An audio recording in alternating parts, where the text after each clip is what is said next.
Salut à toutes et tous et bienvenue sur la chaîne de Bulghetti, la taverne de Bulghetti, pardon. Ta chaîne qui est dédiée donc aux débutants qui découvrent le jeu. Donc là on se retrouve sur la deuxième vidéo, donc après la création du personnage. J'ai fait un Khajiit sorcier.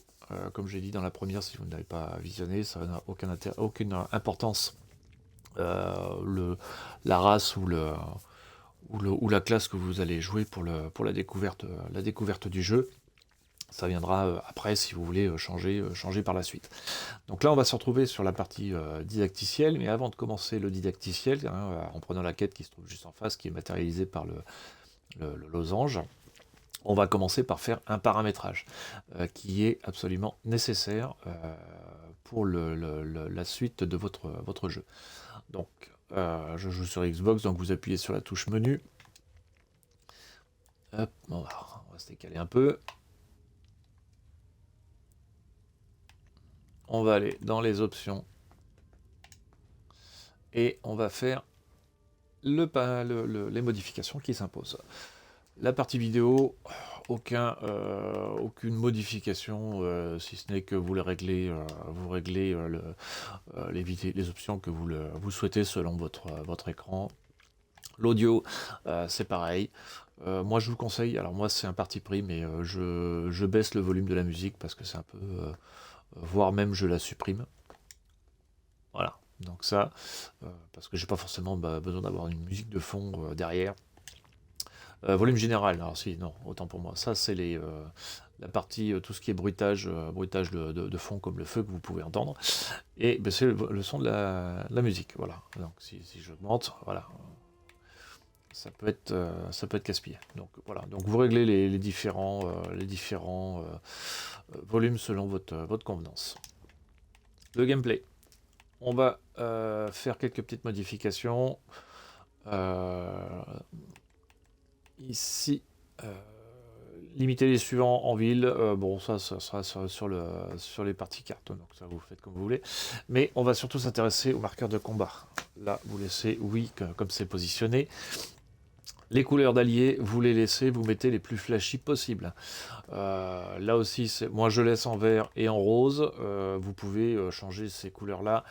Si vous le souhaitez, vous mettez dessus et puis comment dire, vous choisissez une couleur, celle que vous souhaitez. Voilà. Bon. Euh, Ça, j'ai oublié. Non, c'est la caméra, ça viendra après. Pourquoi ces couleurs-là? C'est parce que simplement vous allez dans le jeu avoir des buffs ou des debuffs, c'est-à-dire des zones bénéfiques et négatives, qui vont être de couleur. Ce qui va être bénéfique, ce qui va être positif va être en vert, et ce qui va être négatif va être en rose pour ma part. Ça vous permet de les voir au sol et de sortir de ces zones ou de rester dedans si nécessaire. Là, en l'occurrence, si je fais un test, voilà, ça c'est les zones qui sont envoyées pour vous envoyer des malus. Donc pour les ennemis, ça sera en rose. Je le verrai, cette couleur-là se détacher des autres couleurs du jeu. Lorsque vous verrez, ça sera très coloré et quand il s'agira d'être actif, il faut savoir se repérer. Empêcher d'attaquer les innocents. Vous mettez oui. Pourquoi? Parce que quand vous allez vous retrouver dans le jeu, dans les villes ou autres, vous allez faire face à des PNJ qui vont vous parler, qui vont avoir une interaction avec vous. Et si vous plantez de touche et que vous utilisez la touche d'attaque, vous allez le tuer. Voilà. Alors, ça ne va pas vous empêcher dans tout le jeu de ne plus revoir ce PNJ-là. Je vous rassure, il réapparaîtra par la suite. Mais si vous tuez un PNJ, vous pouvez avoir les gardes qui viennent vous sauter dessus ou vous enquiquiner. Voilà, donc autant bloquer cette action, sachant que pour certaines extensions, notamment la guilde des voleurs ou d'autres extensions, vous aurez besoin d'interagir avec les PNJ. Il faudra supprimer cette option et de permettre de mettre non et de permettre d'attaquer justement les innocents. Mais ça sera pour la suite. Pour l'instant, vous découvrez le jeu, vous empêchez d'attaquer les innocents. Compétence installée, instantanée au sol. Moi, je mets en actif. Pourquoi? Parce que lors de mes attaques, quand je pose une compétence au sol, elle s'active directement. J'ai pas besoin de rappuyer 2 fois de suite pour, un, positionner, 2, rappuyer de suite. Voilà, ça me fait perdre du temps. Donc après, c'est un parti pris, vous verrez, à force d'utilisation. Si jamais, alors ça c'est une fonction qui apparaît à condition de posséder les extensions qui vont avec, notamment Bois Noir, Necrom et Île Haute, qui vous permettent de bénéficier de compagnons qui vous suivent. Si jamais vous n'avez pas ces extensions-là, si celle-ci n'apparaît pas, c'est pas bien grave. Voilà, donc si jamais vous voyez l'utilisation auto de la compétence, vous la laissez sur oui, comme ça il s'autogère. Consolider le bulletin de zone. Je mets oui ici et ici. Pourquoi? Parce que quand vous allez avoir toute une ribambelle de mobs qui vont vous laisser accès à leur butin, et ben vous allez récupérer tout le butin qu'ils ont. Tout le butin qu'ils ont. Enfin, vous allez récupérer, ouais, tout le butin de tous les mobs qui sont autour de vous dans une zone. Et le butin auto va vous permettre de tout récupérer et pas avoir à sélectionner un par un dans chaque personnage. Tiens, je tel ou tel machin. Pareil, vous pourrez revenir dessus selon votre convenance. Butin volé auto, non. Pourquoi? Parce que ça peut vous poser des problèmes. Oui, et puis il y a des trucs qui peuvent ne pas vous intéresser, donc, et vous encombrer. Là, en l'occurrence, pour l'instant, vous laissez non. Empêcher le vol des objets placés, vous mettez oui. Si jamais vous êtes en ville, que vous avez une caisse à côté de vous chez un marchand et que vous appuyez sur la molette touche, vous allez vous retrouver à voler un objet qui ne vous appartient pas et vous allez avoir les gardes qui vont vous sauter dessus, vous allez avoir des primes. Bref, vous allez être en kikiné. Pour le moment, vous mettez empêcher le vol des objets placés. Là aussi, vous pourrez le modifier puisque de toute façon, vous en aurez besoin par la suite dans le jeu là-dessus. Ajouter automatiquement au sac d'artisanat. Bah ça, vous y touchez pas, mais le sac d'artisanat, vous ne l'aurez qu'à condition d'avoir ESO+. Alors moi, je l'ai, je vous le montrerai. Je ferai une vidéo sur ESO+, et l'intérêt d'avoir ESO+, mais dans l'immédiat, si vous avez acheté le jeu, ça sert à rien de prendre ESO+, si le jeu vous plaît pas. Bref, donc, je vous expliquerai ça par la suite. Donc vous laissez ça que vous mettiez oui ou non, ça ne va pas changer grand-chose de toute façon. Historique de butin, vous laissez comme ça, et ainsi de suite. Et vous laissez le didacticiel aussi. On passe au suivant, la caméra. La caméra, la première chose que vous allez surtout faire modifier, c'est le champ de vision première personne. Vous le mettez le plus éloigné possible. Ça vous permet d'avoir un grand angle de vue. Le hochement de la tête, on s'en fout. Le champ de vision à la troisième personne, c'est-à-dire quand vous regardez votre personnage, vous le mettez le plus éloigné possible. Voilà, et je vais vous expliquer pourquoi. Le jeu de Tezo, on va sortir d'ici.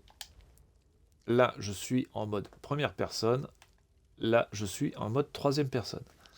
Alors ça, le mode, vous pouvez le changer avec votre touche directionnelle bas entre les deux joysticks.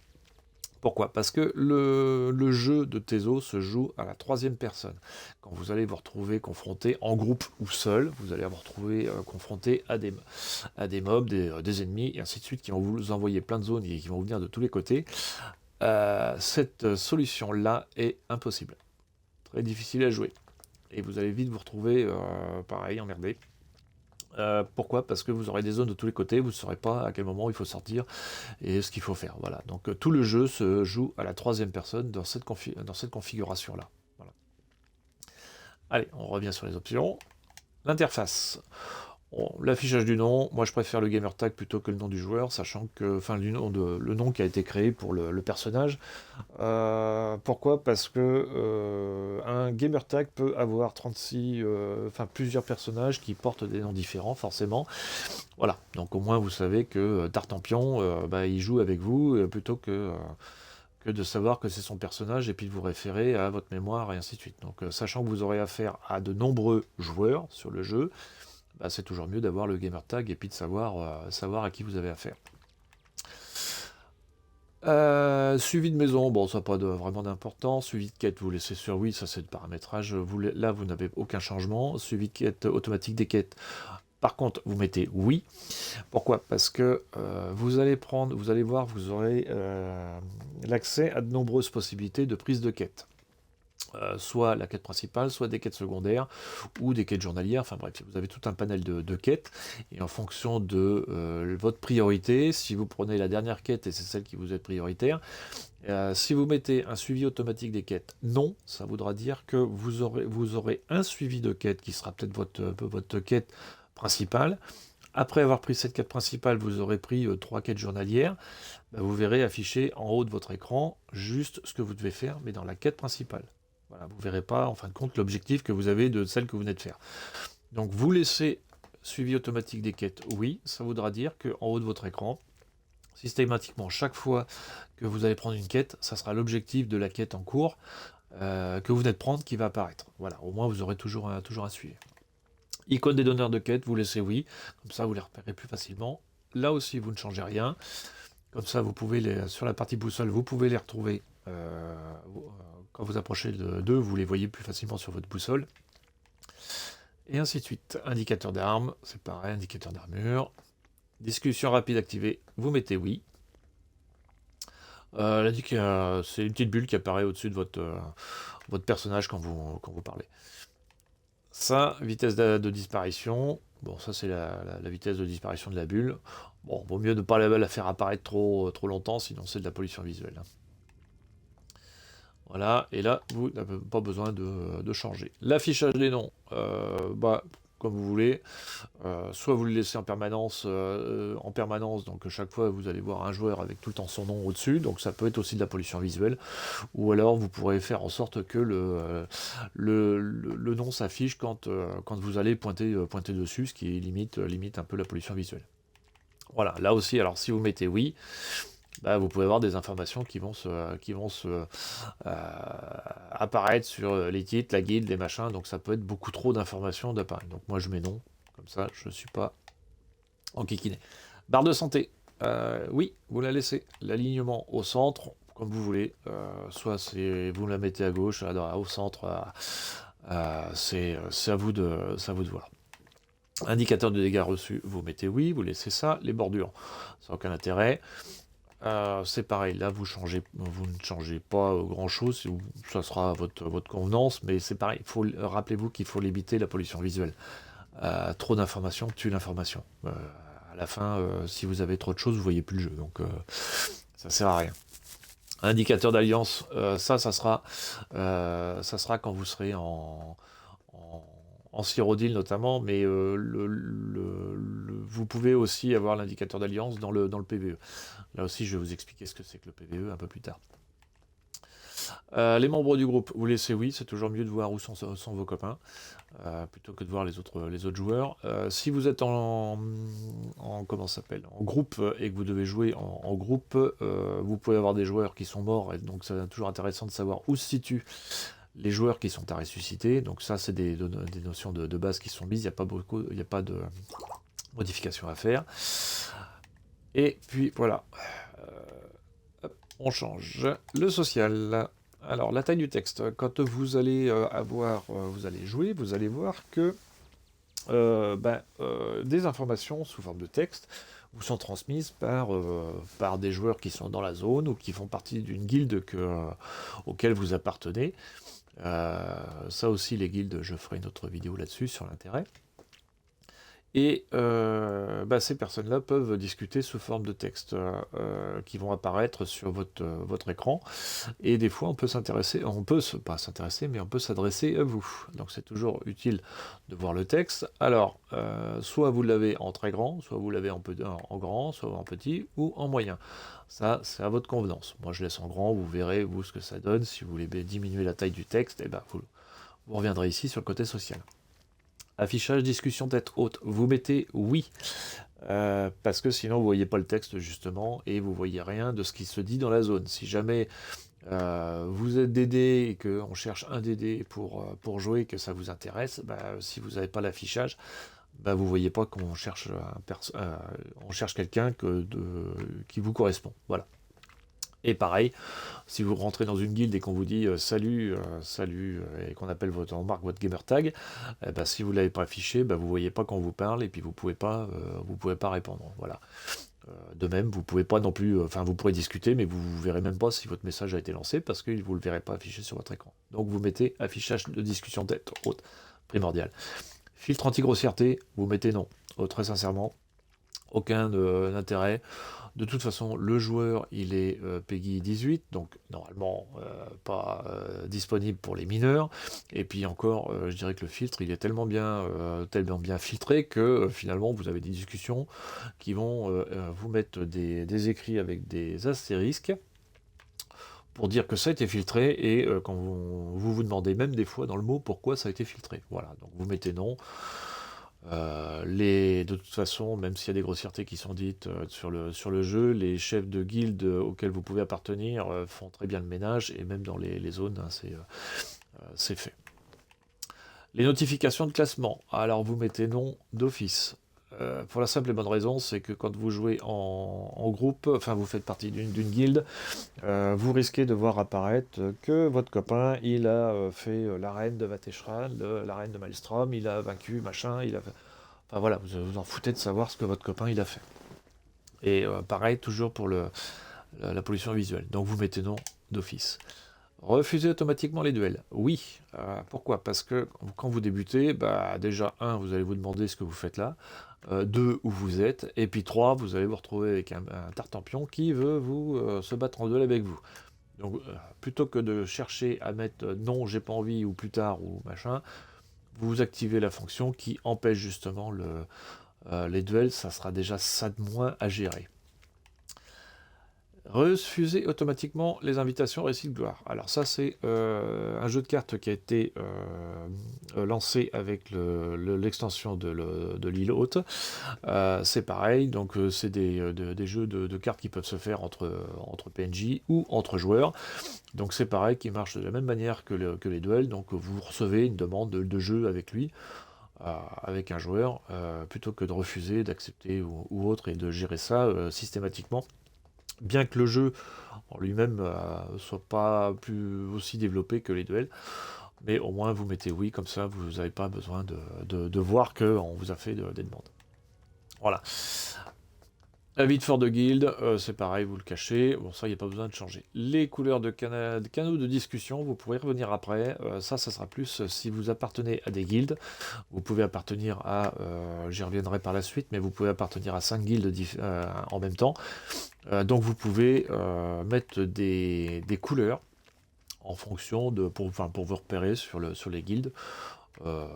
Par exemple, votre guilde principale, ça sera le jaune. Donc comme ça, toutes les discussions en jaune, vous aurez que c'est quelqu'un de votre guilde qui parle. Voilà. Le vert, ça sera pour l'autre guilde. Le rose, ça sera pour l'autre. Et ainsi de suite. Voilà. Donc voilà, donc là vous avez le passage guilde 1, guilde 2, guilde 3, guilde 4 et jusqu'à 5, mais ça c'est du réglage que vous ferez par la suite quand vous aurez un peu plus d'expérience sur le jeu. Les combats. Alors, les barres de compétences, moi je mets toujours montré. Pourquoi? Parce que au moins comme ça, quand je vois les barres systématiquement, où j'en suis. Les minuteries dans la barre de compétences, je mets oui. Ça sera utile parce que vous aurez l'affichage des ressources, vous aurez des compétences par la suite qu'on verra dans les barres de compétences que vous allez monter, qui vont devoir se déclencher qu'à partir d'un certain moment de votre ressource, et ainsi de suite. Donc vous mettez réglé sur la minuterie, comme ça au moins il n'y aura pas d'oubli derrière.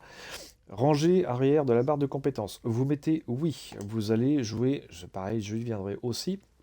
Vous allez jouer avec 2 barres de compétences que je vous montrerai au fil de l'évolution du personnage. Et vous allez devoir jouer avec des compétences, lancer des compétences qui vont être sur de la durée, c'est-à-dire que l'effet va durer par exemple 30 secondes, et il faudra voir à un moment donné, quand vous allez faire votre jeu, faudra savoir à quel moment elle se termine, pour pouvoir la relancer et faire du continu. Donc, laissez sur la rangée arrière de la barre de compétences, comme ça, il n'y a pas d'oubli. Barre des caractéristiques, toujours affichée. ça sera les ressources là-dessus. Quantité de ressources. Alors moi, je mets chiffres et pourcentage. Pourquoi? Là aussi, parce que quand vous allez lancer vos compétences, vous allez savoir à quel moment il faut les lancer. Voilà. Et puis, ça vous permet aussi de voir où vous vous situez. L'aide au combat, bah, laissez sur automatique. Nombre d'ultimes, vous mettez oui. Comme ça, vous voyez, c'est pareil, on verra par la suite les ultimes. Les textes de combat, bah, vous changez rien là-dessus. Vous ne changez rien. La seule chose qu'on va modifier, ça va être dans les bonus et malus. Alors,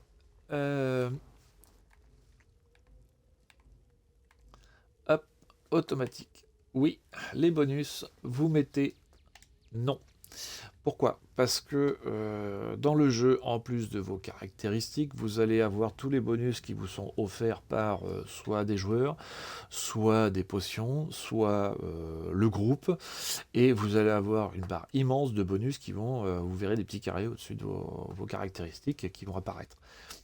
Ça n'a aucun intérêt, parce que vous n'allez pas forcément savoir les identifier, ou par la suite vous aurez l'habitude, mais vous n'allez pas forcément savoir les identifier. Par contre, ce qu'il faudra savoir identifier pour le jeu, ça sera les bonus personnels que vous avez. C'est-à-dire que si vous êtes empoisonné, il faut le savoir. Alors, donc si vous avez un bonus, et puis comment ça s'appelle, l'empoisonnement qui apparaît, qui est en plein milieu, que vous n'arrivez pas à localiser, ça va être un petit peu compliqué. Voilà, donc le malus personnel, oui. Les autres, c'est pas la peine d'y toucher, ou ça sera de la pure confiance personnelle.